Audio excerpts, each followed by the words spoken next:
you hear me, everybody? Yes, can hear you fine. Yes. It's lovely. Right, well, thank you, everybody. Thanks for coming to spend some time with me and the OWPG today. I wanted to talk you through some of the many important factors in how a destination can be developed and the parties that are interested in making that happen, and the part that great travel writing can play in the overall success of a destination. Um, I wanted just to run through. Oh, right, have you lost me? We've now got your email up. Sorry about that. I just wanted the next slide. Yeah. No. Sorry about that, everybody. I just wanted to quickly run through a little bit about my background. As Felicity said, I did work for 20 years with Visit Britain in a variety of roles, with some particular travel products for youth travel and English language school teaching in Britain, which is massive business for Britain. I worked in the marketing department of the Middle East and Africa department, persuading people to come to Britain from those countries. I was the operations manager for English-speaking markets, which is North America, South Africa, Australia, and New Zealand. And then I became head of the Asia Pacific department at a time when all the Asian tigers were roaring, and there was a great opportunity to attract lots more people to come to Britain. Eventually, I became manager of the office in Ireland, and Ireland is the fourth biggest overseas market to Britain, believe it or not. There's a vast amount of travel from Ireland into Britain, and my job was to help persuade people to really a lot to do more than just business or visiting friends and family, which is a big driver of traffic from Ireland. And then eventually I became head of England marketing at a time when Scotland and Wales were investing a huge amount in TV advertising and other marketing campaigns. And it was felt that England was rather losing profile as a possible destination for domestic travel. Although lots of the individual parts of England were marketing themselves, the sort of idea of visiting England had lost a lot of focus. So I'll talk a little bit more about that later. I've also had experience working with the Arts Council, particularly in the Northeast, with we did 90 different kinds of arts organizations, theatres, music centres, galleries, etc. And I ran the press department that was supporting the work of all those organizations in the north of England. And eventually I became the chief executive of Hadrian's Wall Heritage. And that role was specifically to improve the quality of the visitor experience at Hadrian's Wall. Hadrian's Wall had been losing visitors over the previous 30 years to around 2007 when I started, and probably due to a combination of factors. The wall is owned by, well, 173 farmers and about 11 other major organizations, from local authorities to private family trusts like the Vindolanda Trust, English Heritage, the National Trust. They all own parts of the wall.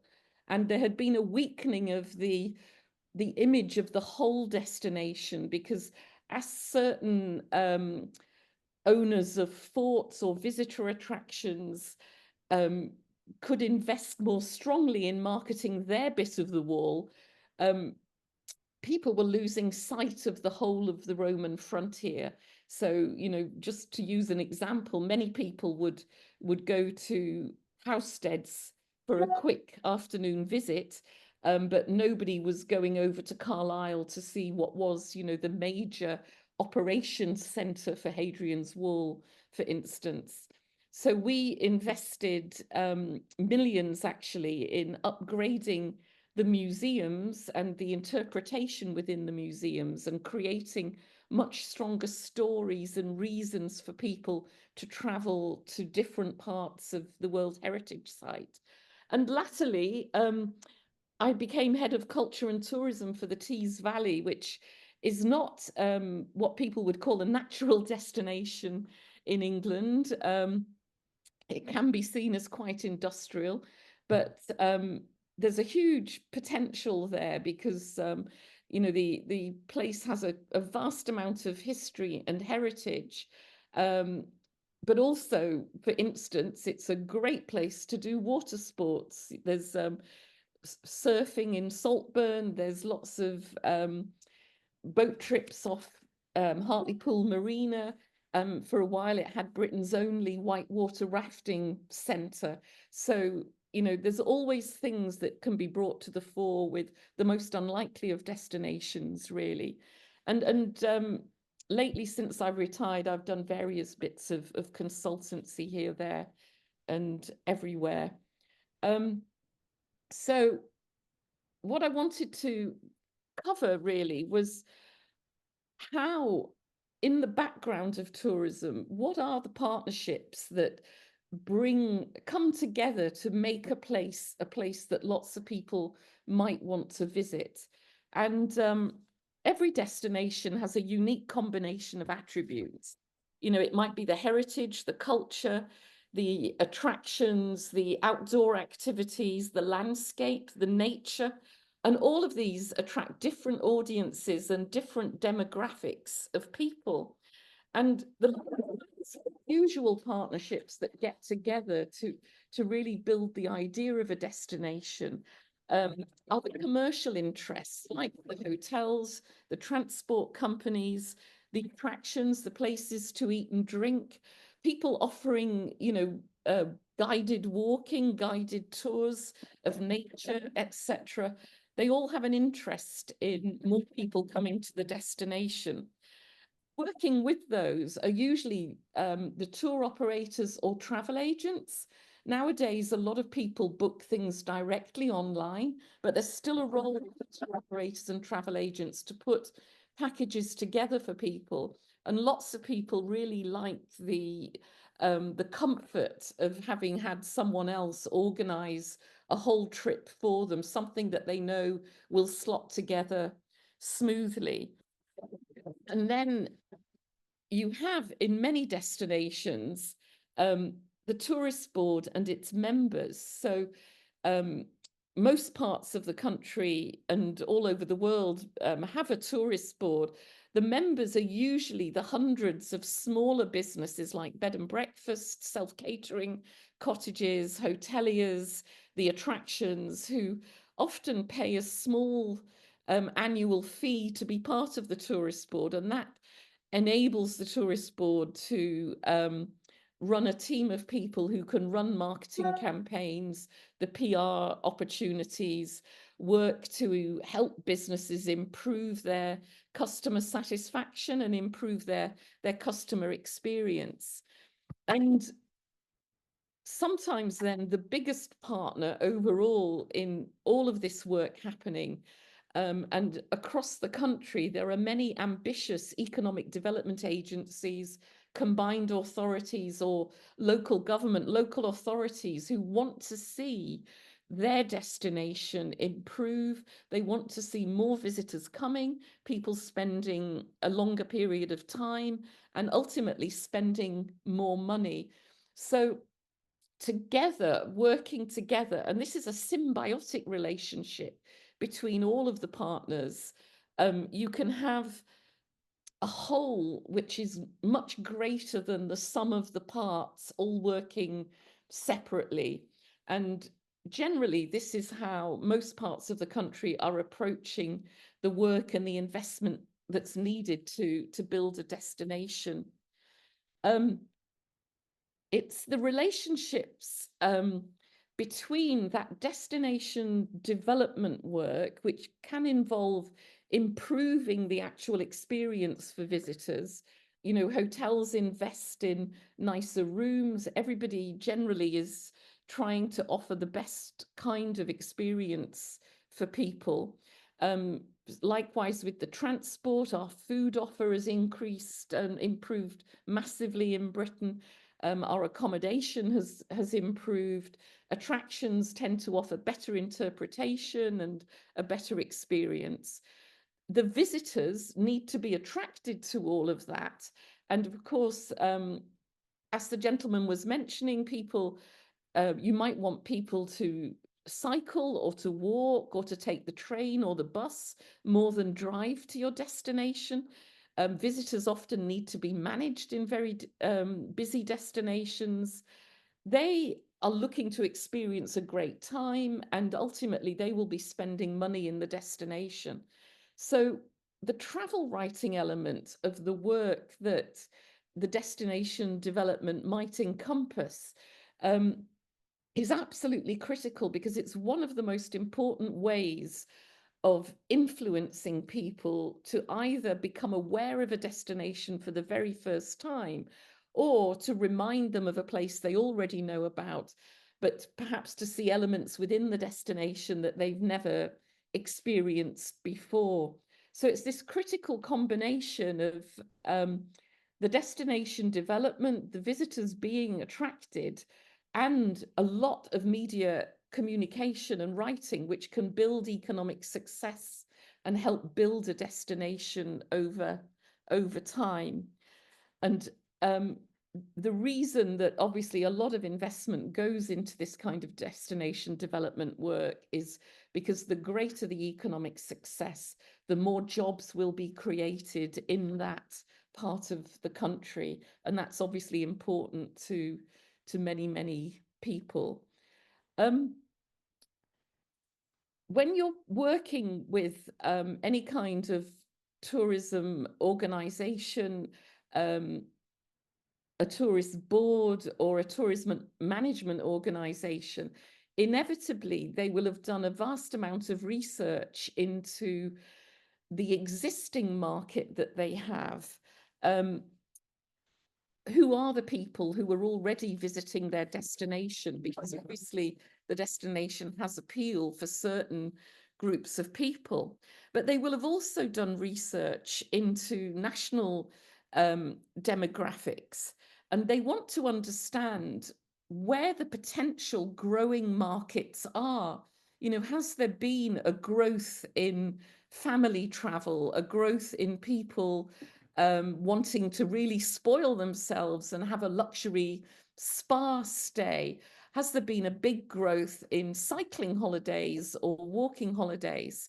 So the tourism organization will be looking at, you know, who they have visiting them already, but also what might motivate people in a growing market to come to their particular destination to experience something new. So I remember in the early 2000s, I was working on a new campaign for England, as I referred to earlier. And I developed a piece of research. It was a very large scale and very robust piece of research, talking to people right across the country about what motivated them to travel and to have holidays in England. And for the first time, it realized that a big motivator of travel within England was people taking their children to the places where they themselves had had fun with their parents and their grandparents when they were young. So although that might seem quite obvious, nobody had quite pulled that out of all of the information about why people were traveling to certain parts of the country. And once you understand more about that idea of making family memories and family members spending time together, you're able to feed that into your marketing communications and really influence people, I think, to make broader choices about where they encourage that memory making. So this term making memories has become a bit commonplace now and really rather overused, but it is based on some really sound research And it's now used, domestically within Britain by a lot of destinations, but it's also used when people are talking about attracting British people to go overseas for holidays. You'll often see a hint about making memories together for family holidays in Spain or Greece or Turkey or somewhere like that. So it's important, really, if you are the travel writer, to understand that there's a huge amount of knowledge and understanding, really, of a destination, and also what is motivating people to make decisions to undertake certain kinds of travel throughout the country. The tourist boards themselves will have marketing strategies which they've designed to meet the needs or to attract different demographics and different kinds of groups of people. So, it might be young single people traveling together, it might be families, it might be empty nesters, people whose children have left home, who have more time on their hands.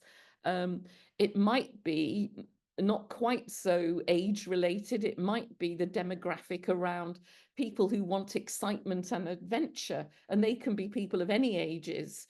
So there's a lot of background research to help people understand who might make a trip to their part of the country. And the marketing strategies that the tourism people will have developed, they fall broadly into two groups of work. And one is where people are looking to reach people who already know a destination, and you can talk directly to people who've been to visit you before through direct mail, through email, through targeted social media marketing. There's all sorts of this work that's called below the line, where you're talking to people directly and you can talk about a particular destination. But if you're wanting to attract completely new people to your destination, it's often more important to look at work that's called above the line marketing, which is about building brand awareness.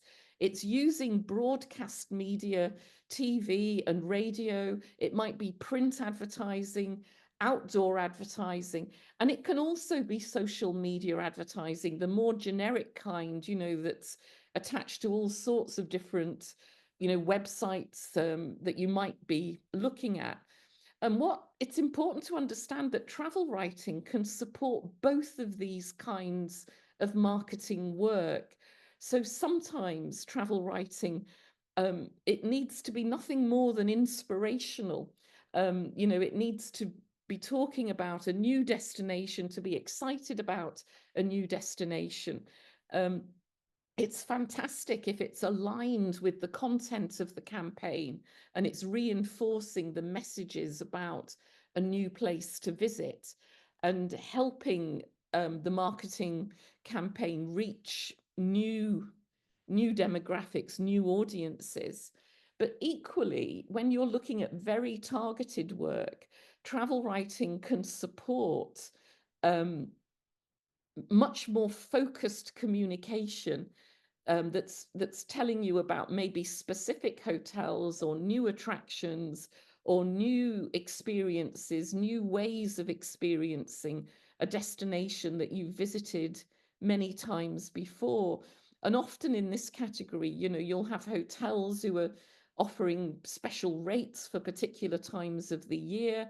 You'll have attractions who are fairly new, offering, family tickets or reduced entry. You can have things that are much more targeted. And if you're the travel writer working with a destination and with perhaps more specific commercial product, you'll also want to reference the offers and the very detailed information that the actual products within the destination are offering. I wanted just to give you a little example of some. This is really about some of the broader work that some of the biggest destinations in the country might be doing, I wanted to use Cumbria and the Lake District as an example. So the Lake District, it's one of the two biggest destinations in England, the other one being Devon and Cornwall. And as you can see from the figures here, the whole of Cumbria is attracting over 42 million visitors a year. It's similar in the southwest and Devon and Cornwall. And those people are spending over £4.5 billion a year in Cumbria. Now, a vast amount of those visitors and that spend are visiting the Lake District National Park, which is obviously fantastic for the Lake District. It does require an awful lot of visitor management, because we all understand that there are pressures in parts of the Lake District, pressures on car numbers, on parking, on wear and tear on mountain paths. You know, it's a very, very busy place. And the role of Cumbria tourism is also to look at the wider county and encourage people to visit perhaps some of the lesser known parts of the county. So within Cumbria, you've also got what used to be called areas of outstanding natural beauty. They're now called national landscapes. And you've got, within the Lake District, you've got the Solway, the whole area around the Solway Firth. You've got Arnside and the Furness Peninsula, and you've got parts of the North Pennines, and they're all national landscapes. And if we just took one of those, the Solway, for instance, which is, I'm sure you all know, but it's the northwest part of Cumbria, sitting right there on the big Solway estuary. It's an absolutely stunning part of the country. It's got the biggest tidal range of any estuary in Britain, and it attracts a vast array of outstanding wildlife, especially overwintering birds.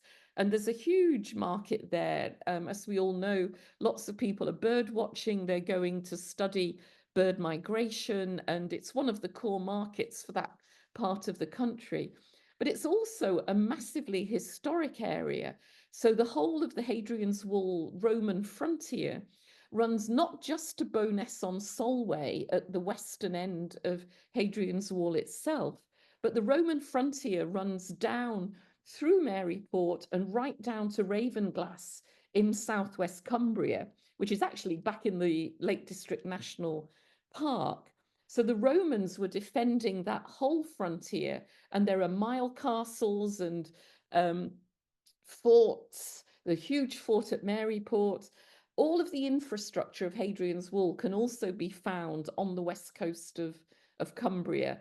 And that's incredibly interesting history to explore.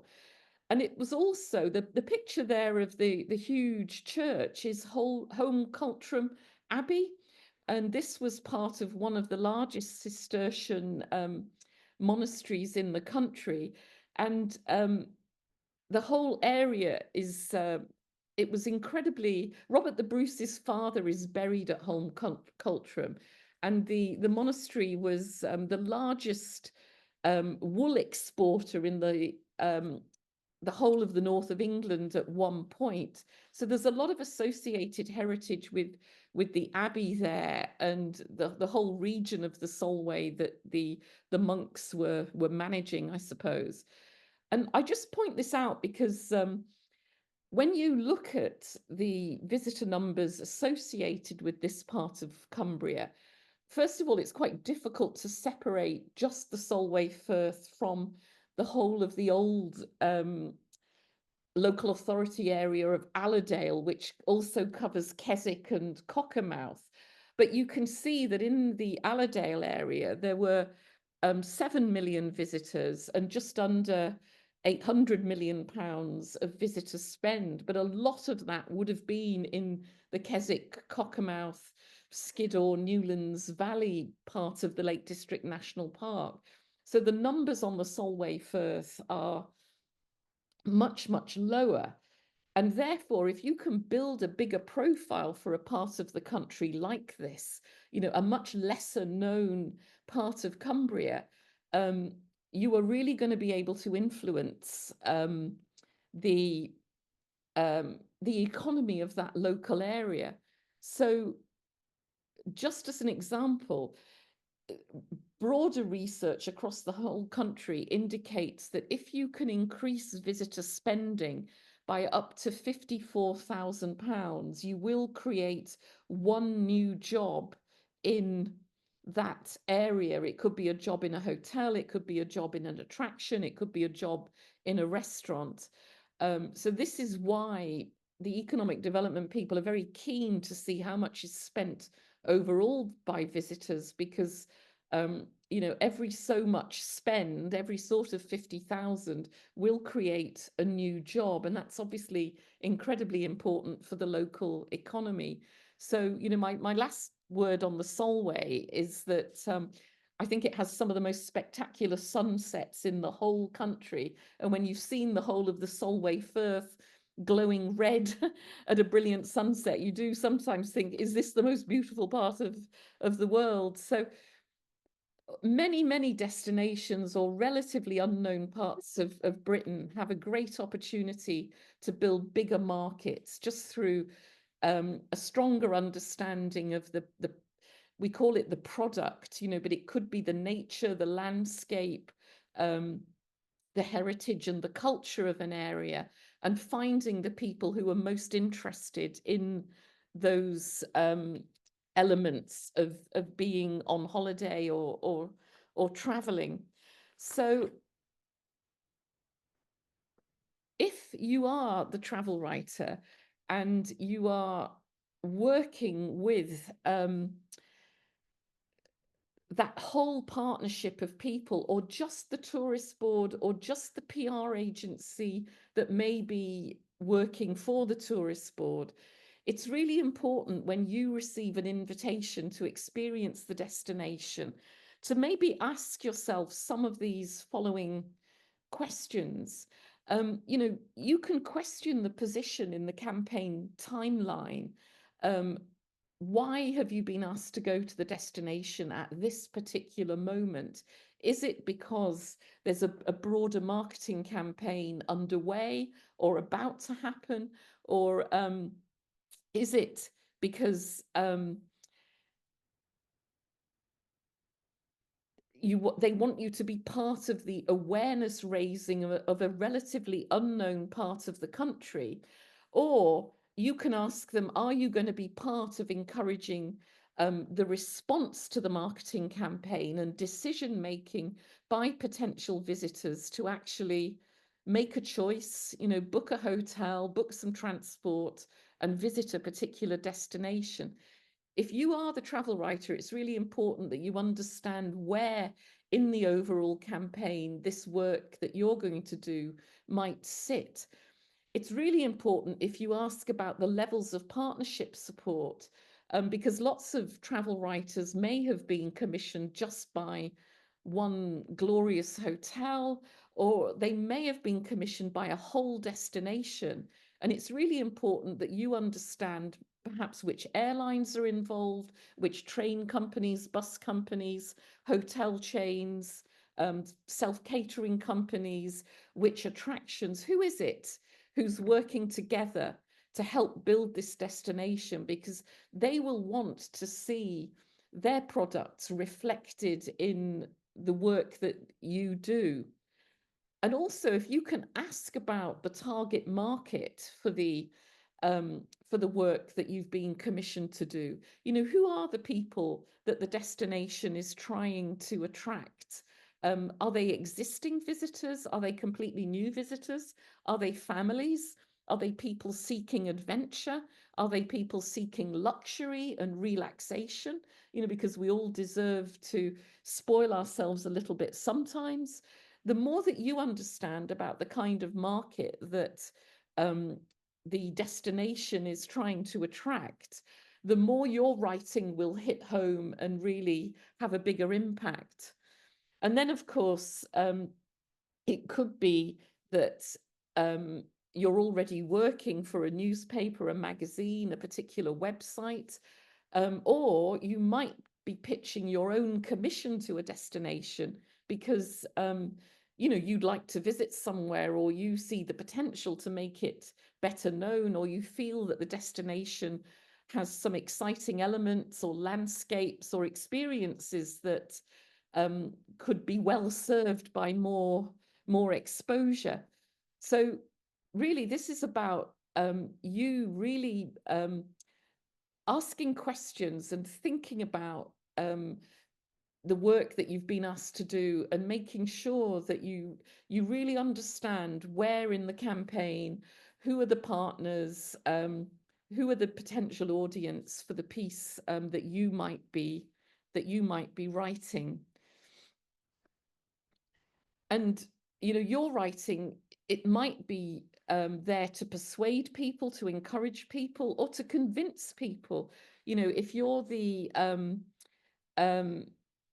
working with the people who are doing the very targeted direct marketing, they might want you to focus more on why this particular product is a good value, or why this particular hotel is the right place to stay.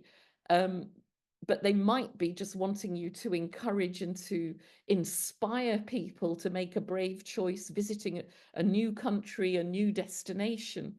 So travel writing can do all of these things. It can be about product placement, it can be about pricing, and it can be about helping the audience get in touch with the people who are offering all of these experiences, or places to stay, or ways of getting somewhere, the public transport, etc. So the really critical thing, I think, is for the partnerships behind the destination building, that your writing can meet the needs of the audience or the readership. Are you helping them make a decision about where to go next, or how to go to the place that they've chosen next? And I wanted just to say a little bit about evaluation, because when you're working with a destination, without a shadow of a doubt, every one of the partners within that sort of symbiotic partnership will be looking to evaluate the success of the investment that they've made in their marketing campaigns and their marketing strategy. So, they've spent money on TV advertising, radio advertising, buying advertising in print media or online.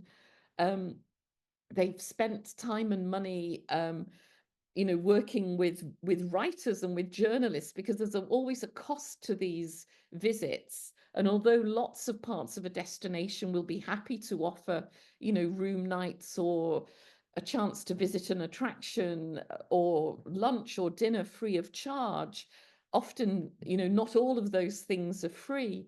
So the partners have invested time and money and strategic thinking in developing their campaign. They've invested a lot in improving the visitor experience and the quality of the visitor experience, and they want to know how successful that investment has been. So a lot of tourism evaluation depends on how many customer inquiries they receive through a campaign, but that might also include following your piece of writing being published. It might involve newsletter subscriptions to news about the destination. They can look at web traffic. They can look at the number of views to a video if it's a video piece of communication. And the more commercial people will be looking at the conversion to sales. Have they actually sold tickets? Have they sold airline tickets, train tickets, bus tickets, hotel rooms, B&B rooms, etc.?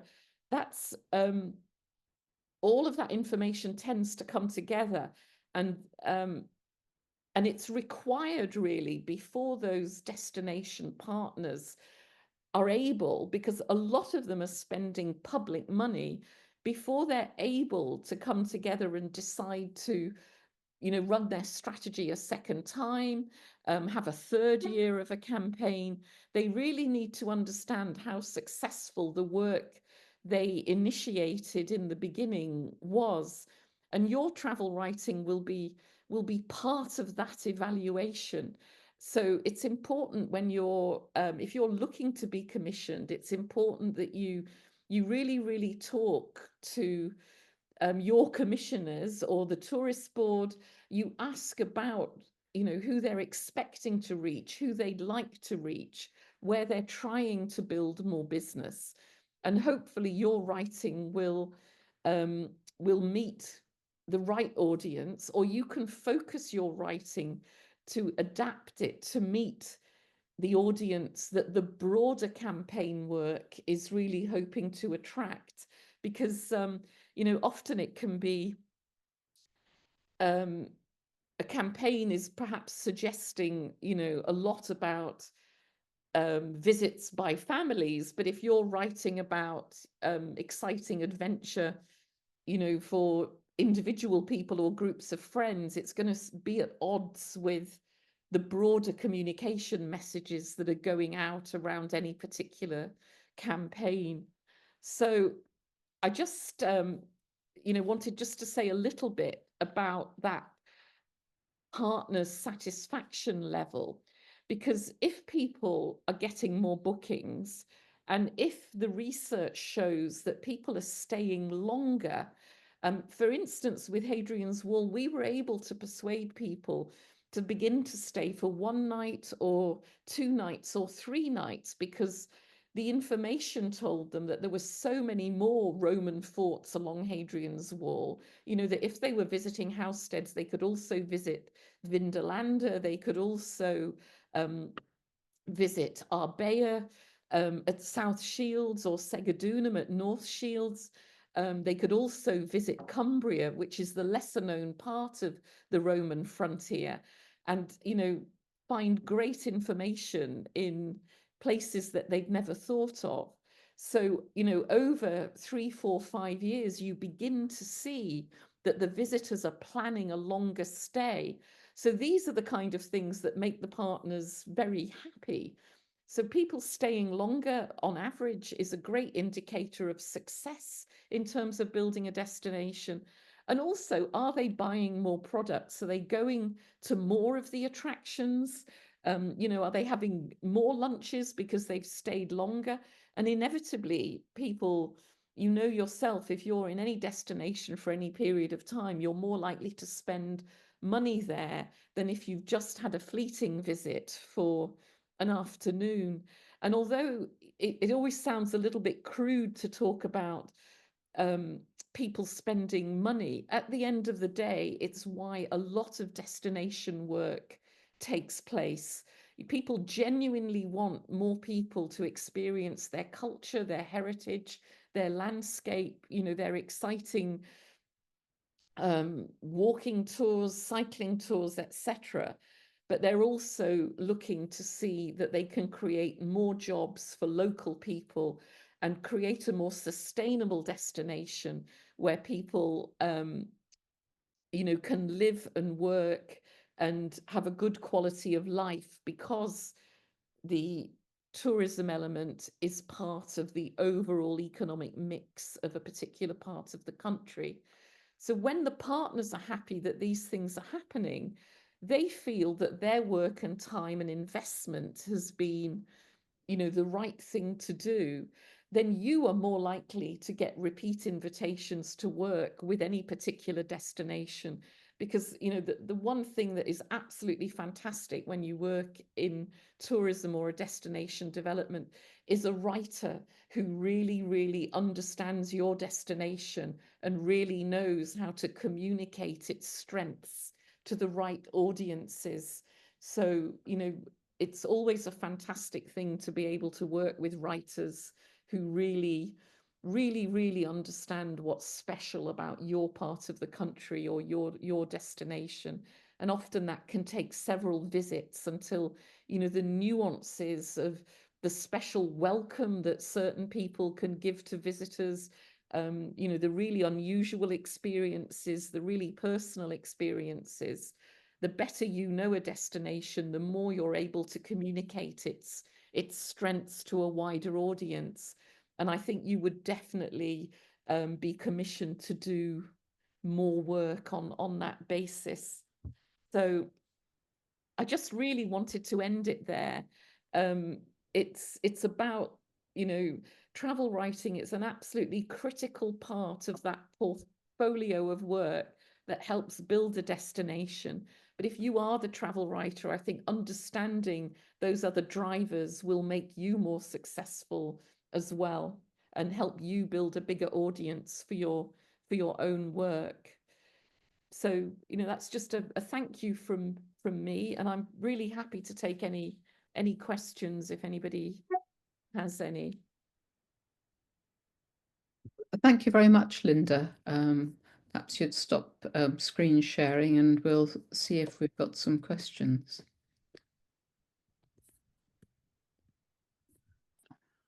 Unfortunately, Susan's just had to go because she's got another meeting. Would anyone like to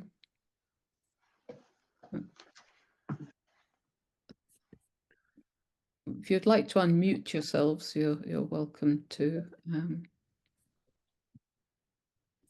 Is there a sorry, Felicity? Is there a kind of a hand up option on this so we can put hands Yes, up? there is. I can react. see people who are talking, so if you want to put your hand up. So we could stick our hands up. Hi there.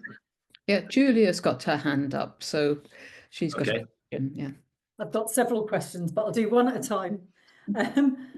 Linda, you talked about Ireland being the 4th biggest market visiting Britain. Yeah. What are the others in the top 5? Oh Or gosh. whatever the relevant numbers are. What number 1 and 2? Okay, well, I haven't actually got the list here, but number 1 is usually the States. It's Americans, and they tend to visit all over Britain. They're often, you know, looking for family connections, places, you know, their great-great-grandparents came from, but they're also looking at the history and the culture because things are just so old, and they really, really want to see that. I'm really generalizing here because obviously there's loads of, you know, young Americans who come to do great walking trails and cycling trips and all sorts of things. But that's that history and culture is one of the big drivers of and old family connections is one of the big drivers of Americans coming. Second is usually France, which is partly due to, it's not due to proximity necessarily, but it's partly unbelievably the French find the English very curious and they find us quite charming, and they find a lot of our traditions very curious. So France is a big one. Germany is in the top 3. Germany has the biggest outbound travel market in the world. So the population of Germany somewhere around 90 million, and they travel more all over the world than any other outbound market. And obviously when you do travel, you tend to meet a lot of Germans wherever you go, but they have a seriously enormous outbound travel market. Who else? I'm just trying to think who might be 5th. Dutch at the north of England. Yes, it's probably the Netherlands. I just haven't quite got the list in front of me. No, that's really good. It does vary from year start. to year, but it would be Thank the you. Netherlands and Italy and the European countries. But Yeah. the Asian markets and things, and Australia, New Zealand, a big market, and Canada, obviously Canada's in the top 10 as well. So every market has its own reasons for coming to Britain, and they're not all the same. You know, when I worked with the Middle East and Africa, the biggest market within that is Saudi Arabia. And the biggest wish that people had was to come and see green grass and experience the rain falling on them, but also to go to Britain's biggest amusement parks, you know, like Alton Towers and Thorpe Park, because, you know, they travel with their children and they want the children to have a lot of fun and excitement. So, you know, you need to adapt when you're marketing Britain. The content of those marketing campaigns in different countries is very, very different from country to country. Is the that sort of research and what people from different countries come here for, is that readily available for us to access? Absolutely. If you go to visitbritain.com and go to research, you'll be overwhelmed with the volume of research. So a lot of the data is really powerful trend data. So this is 30, 40 years of information about who's arriving, at which airport, which ferry port, you know, where the people are coming from and the numbers of those people, which, you know, you can have blips in any group of research, but because it's strong and long-term trend data, it's very powerful. But also Visit Britain and Visit England, they pull together national research, attitudinal surveys, you know, they're asking people what they're most interested in, because often it's more important to predict where the next market is going to come from. You know, if there is a sudden surge of interest in a particular activity, you know, cycling during COVID went through the roof. You know, absolutely everybody wanted to go on cycling holidays. You couldn't buy a bike for love nor money. And the destinations who were ready for that, you know, with the way you might work with tourist board members is to encourage them to have bike stores and to welcome cyclists or welcome walkers, but have a few things ready that those kinds of people need. So there's a lot of that research. There's a lot of seasonal data about, you know, which months of the year people are coming and how the markets change from season to season. Different markets come at different times of the year, etc. But it's all there, and there's a lot of it. So. Brilliant, thank you. I shall shut up now and let somebody else ask a question. Thanks, Linda. Hi there. Sorry. Hi. I was interested in the role of the tourism board. I think probably writers think of themselves as quite kind of independently minded, and I find a story, I commission, you know, I look for my commission, and then I come and tell you, I ask you how you can help me. Whereas you're kind of turning that on its head, and you're saying really that tourism boards have an agenda, they've got programs, and they kind of see the travel writer as a partner to kind of fit in with that, almost a quasi commercial kind of PR copywriter type role, an element of that in it. How does the travel writer then make contact, you know, access the organization at the critical moment? I mean, how open are tourism boards to sort of just cold ideas being pitched to them, or just how does that best work from your perspective? It's important because it is a two-way process, you know. So most tourist boards would love writers to write about their destination and parts of their destination, but they also at any time, but they also understand that if an article lands somewhere randomly and it's not really related to any other communications that somebody might come across, it's going to be much less powerful than a piece of writing that, you know, if they've run an expensive campaign, I don't know, just say it was advertising across all the Sunday newspaper travel sections or something, you know, which I've done before. If a piece of writing can appear, you know, a week later, 2 weeks later, 3 weeks later, it adds weight to the investment that they've already made, and it's more likely to influence somebody to make a decision than a piece of wonderful writing that is sitting on its own in a vacuum. So I would say that tourist boards, they would always be happy to hear from you if you've got a great idea about an unusual story, or particularly about linking elements of a destination together in a new way, they would always want to hear from you about that. And I also fully understand you can't always, as the writer, predict when an editor might use your piece. So it's not something that can be exactly controlled. But if you do talk to a tourist board and you've got a great idea, you know, I always thought in another life I would have liked to have been a travel writer and go off all over the world having a wonderful time. But of course, it's incredibly hard work and you have to talk to an awful lot of people and put a lot of information together.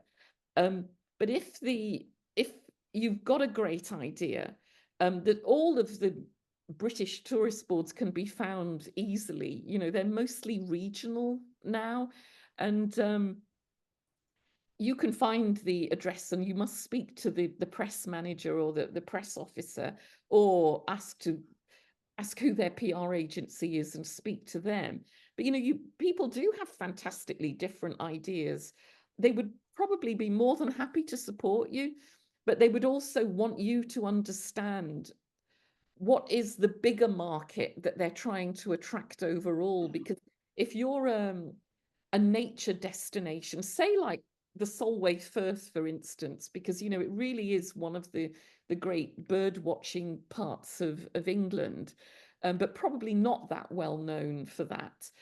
So you've created a marketing campaign which is broadly based around nature and landscape, say, and your idea is to come along and talk completely about the Romans. It's not that they wouldn't want you to do it. It's like they'd like you to understand and put in some of the elements of that broader approach that they're trying to make, because their research tells them that they will attract more visitors with their core offer than they will from a piece of writing or from promoting a single attraction that, yes, it will appeal to some people, but it's not adding weight to this stronger campaign that recognizes, you know, there's something of real value here that, you know, all the bird watchers of Britain ought to know about, for example. So it is a two-way street. I just think if you are the writer asking more questions about the bigger picture of what the tourist board is trying to achieve, it really warms their heart, because, you know, there are a lot of writers who want to write, obviously, and can write absolutely beautifully and inspiringly. But the more that their content reflects strengths of the destination, the more impact it will have. And I think the writer themselves will get more response to that than, you know, I don't want to use the word totally random, but a piece that sort of sits in isolation and where the audience, the potential customer, isn't seeing any other information that pulls their mind back to that particular destination, you know. So if you had all the money in the world and you were running a big destination campaign, you'd probably want to start with TV advertising and radio advertising and, you know, create a sort of buzz about a new place. And then you would follow it up with more print media things or online work. And at some point within the campaign, what you want is an independent travel writer to absolutely write something about how fantastic that destination is, you know, in terms of meeting your needs as a visitor, even though you're the writer, or meeting the needs of, you know, the empty nester couple or the family or the, the adventure seekers. I just think the more you ask about that and what's trying to be achieved overall, the more your writing will hit home.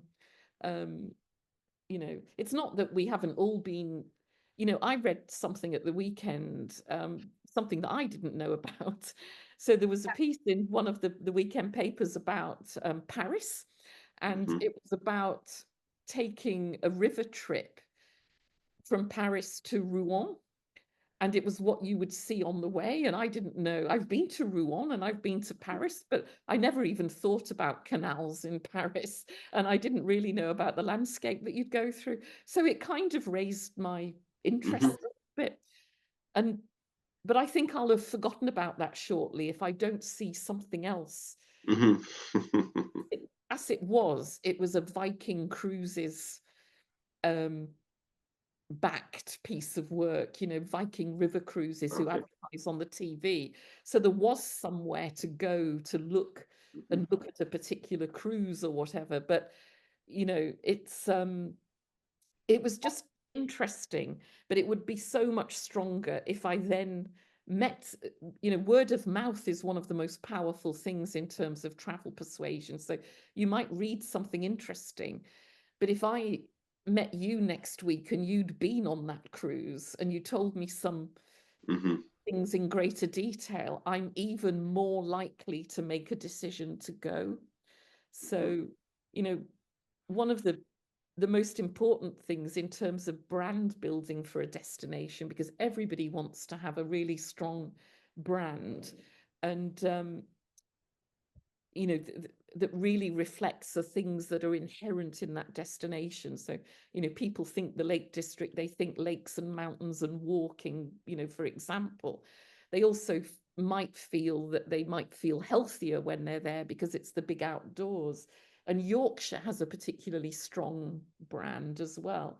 But at the end of the day, your brand is only what other people say about you.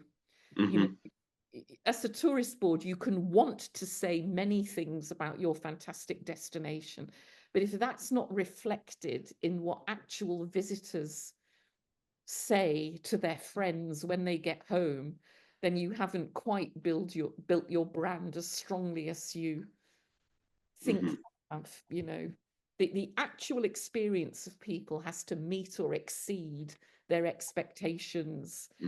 Their expectations come from what they've read or seen advertised, etc. Thank you, Linda. Okay, thank you very much. Stan is distracting us by flashing on and off screen. Yeah. I think your Newcastle football shirt is really causing problems. Oh, that's a rare thing. It rarely causes any problems at all. Julia's got a to make but take someone first if you want, and then shout. Well, Julia's got another question, and then we could come to you, Stan. We're running over. Some people have had to leave, but if you're happy to stay, we'll carry on. Thank you, Felicity. Linda, I'm really interested in what you've been saying and how it relates to the production of books and sale of books, and as a book writer, making the whole process financially viable. I would say more financially viable, but it generally doesn't really start off that way. So closer to being, and how working with tourist boards could actually help with promoting the book, and how books can help tourist boards achieve their aims as well.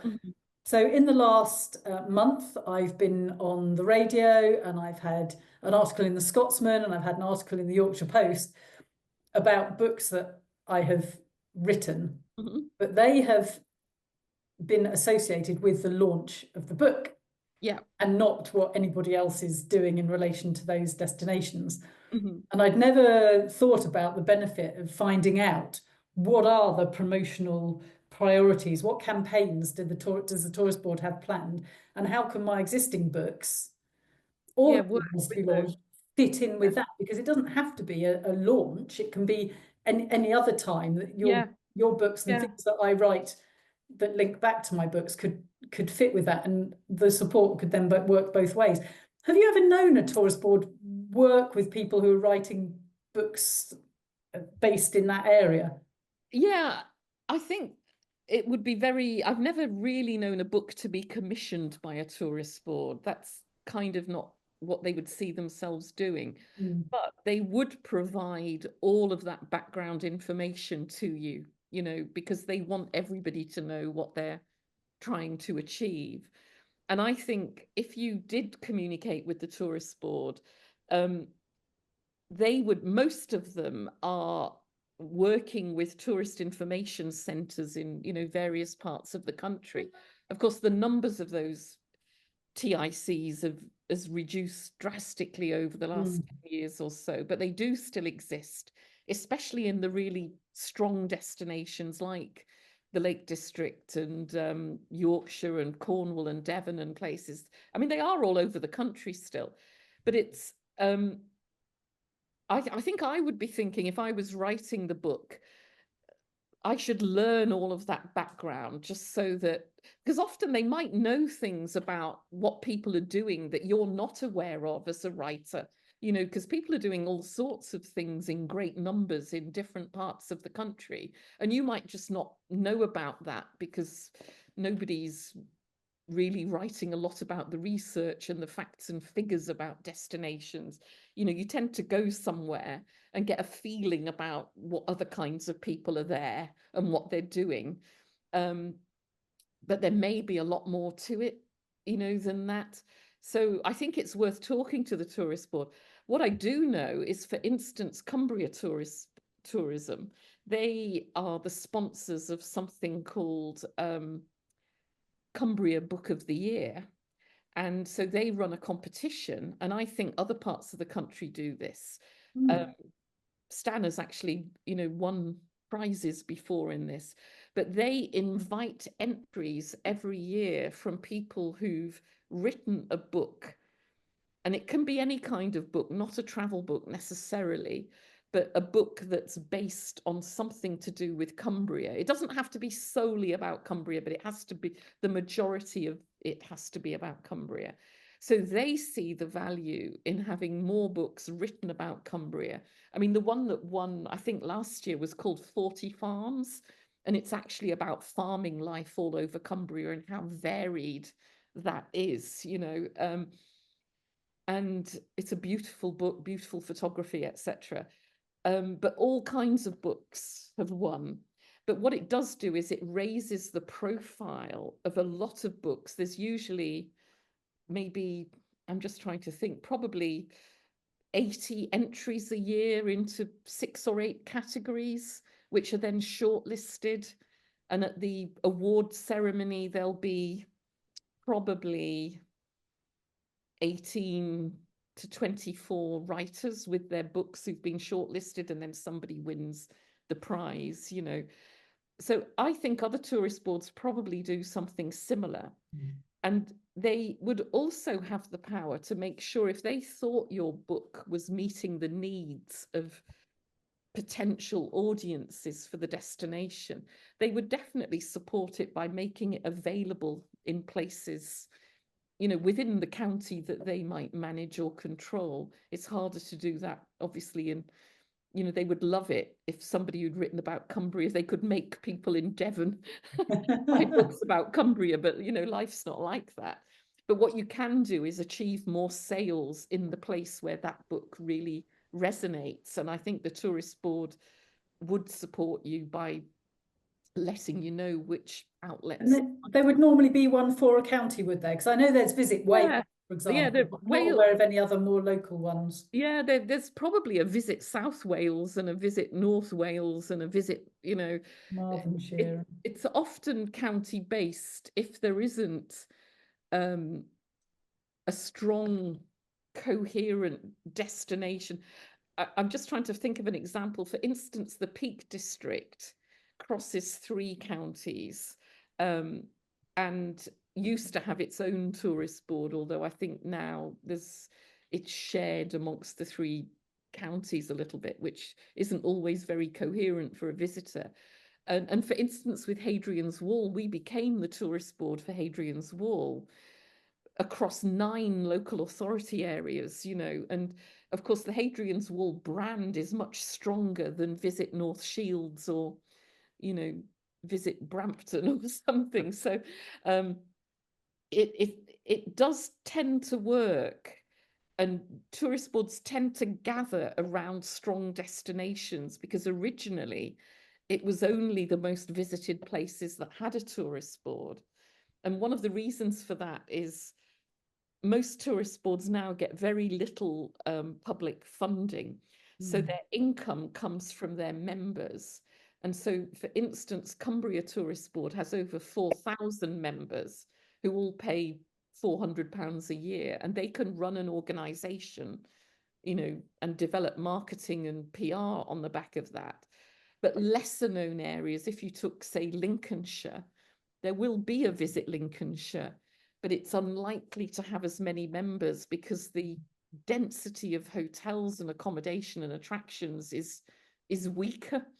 So therefore they can raise less money. It's a terrible vicious circle, you know, but they tend to be county based. And again, if you go onto the Visit Britain site, somewhere at the bottom there'll be a link to all the regional tourist. Oh, right, okay. So if I start at Visit Britain. Yeah, I think it's an easy place to start, and there's an awful lot of information on it.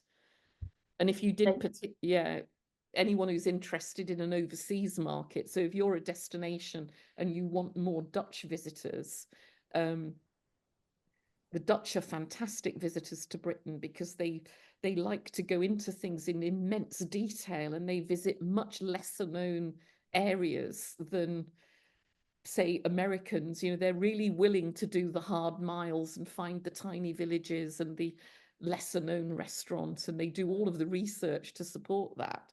So they're a good market for lesser known parts of the country. If you wanted to know what Dutch people want to see, or Germans or Americans, it's all there as well. So okay, brilliant, thank you.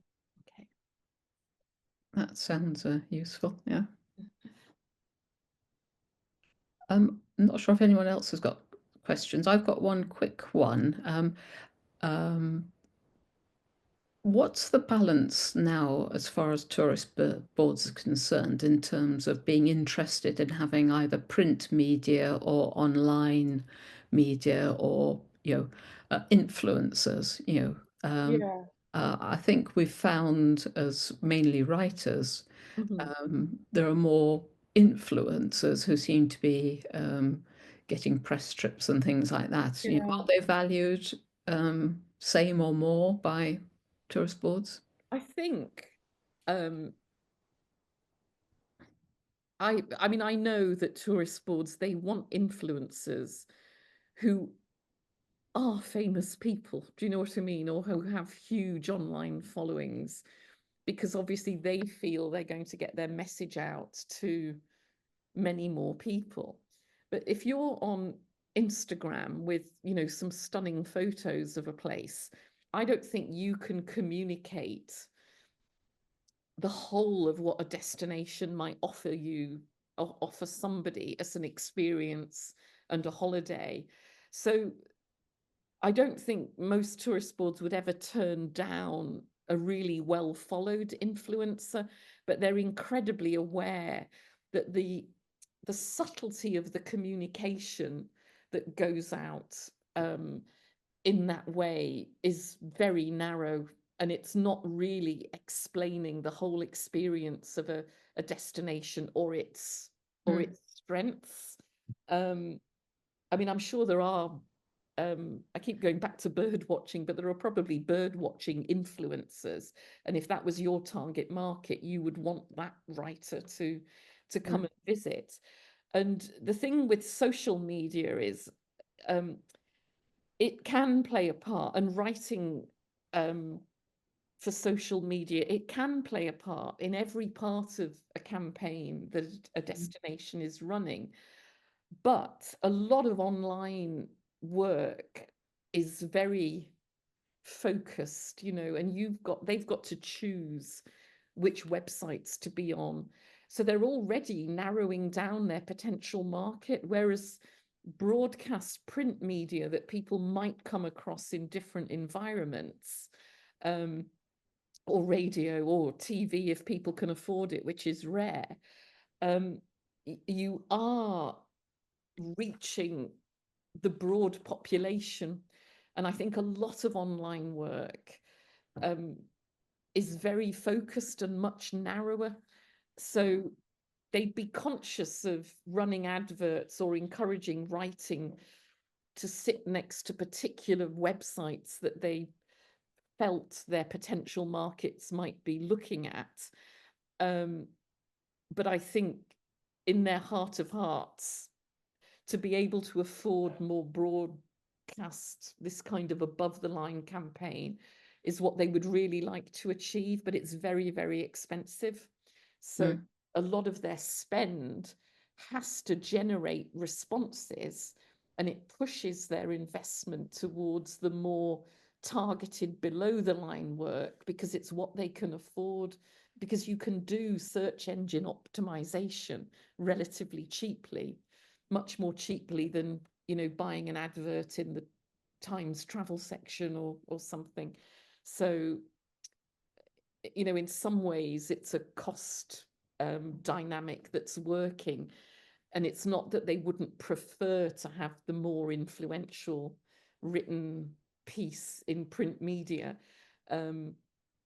or, you know, on a travel program, you know, a filmed piece or whatever. Of course, they would love that.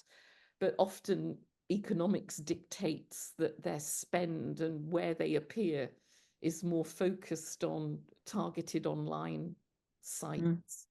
You know, so sometimes, you know, if you did have a fantastic idea for a piece with a theme, and, you know, one of the larger circulation magazines or papers picked it up or was happy with it, they'd be over the moon. But it would still be a better piece if you understood what they were trying to achieve. Yeah. Overall, you know, it's a two-way process, really. And I think, you know, I don't want to say this too strongly, but in my experience over a lot of years, a lot of travel writers haven't got a lot of background into why they're in a certain place or what it might be helpful that they wrote about, you know, because obviously people want to be independent and they want to reflect the exact experience that they've had. Especially, it's probably communications both ways. Both ways. And I think the tourist boards need to be better at, obviously, you know yourself, you'll go on a press trip and there'll be this huge pack full of leaflets and information about the destination that takes a lot of wading through, but not one piece in that pack will tell you what the target audience is for that tourist, that destination. I think that's very rare. You know, they never tell you that 90% of their market is, you know, people walking or people seeking adventure or people bird watching or people having luxury spa breaks. You know, they don't actually communicate that bit of the information. So there'll just be an endless amount of information about everything you can see and do there. So it does take a two-way thing. And I do think the tourist boards could be better at it as well. You know, rather than throwing their hands up when the writer's forgotten to mention, you know, that particular hotel that gave them 3 free nights, which tends to happen as well. You know, it's easy to miss things out. So. Well, thanks, Linda. Stan, I can see his hand there. Did you want to say something as well? Yeah, just to echo some of the things Linda's just been saying, I'm slightly unusual in that I've worked on both sides of this equation, both promoting destinations, particularly the Faroe Islands, Luxembourg, Norway, one or two others, and also participating as a writer in press trips. And it is possible to combine the two if you're careful and professional. There's definitely, as Linda says, there has been a flight to using budgets on social media. And in my latter days working in the Faroe Islands, working for the national airline, I was struggling to get any budget at all to promote my bit of the equation because it was all going on flash ads, trying to get better market share on the Faroe Islands to Copenhagen, whereas I was trying to build a broadly based campaign promoting the destination from Scotland. So that's a real frustration, and it's a growing thing, and it's just part of culture generally that people aren't going as much in depth as they used to. But I think that if a destination matches, you know, a sophisticated audience, then there's still room for the travel writer to be making that contribution in those particular media. The other thing I want to say is, you know, this thing about building relationships, and I always placed a lot of store on that. And if someone really understood a destination, I would A, invite them back, and B, invite them to another destination that I thought they'd be interested in. But there can be stumbling blocks. There's one particular newspaper, in fact, more than one, where they basically put all the media trip offers in a hat and pull one out, which meant that they might come up with someone who wasn't suited for a particular trip. And I do remember taking someone on a trip was built a lot around gourmet food and food tourism, and all she wanted was fish and chips. And it was a bloody disaster. And, you know, I should have just declined it and said, no, I choose, otherwise you don't get the trip. Anyway, that's probably enough from me. Yeah. Well, perhaps you could let Linda come back in. Thank you. Yeah. Well, thank you, Linda. Anyone else for any comments, or shall I just perhaps conclude here? Thank you very much, Linda. That's been really quite educational.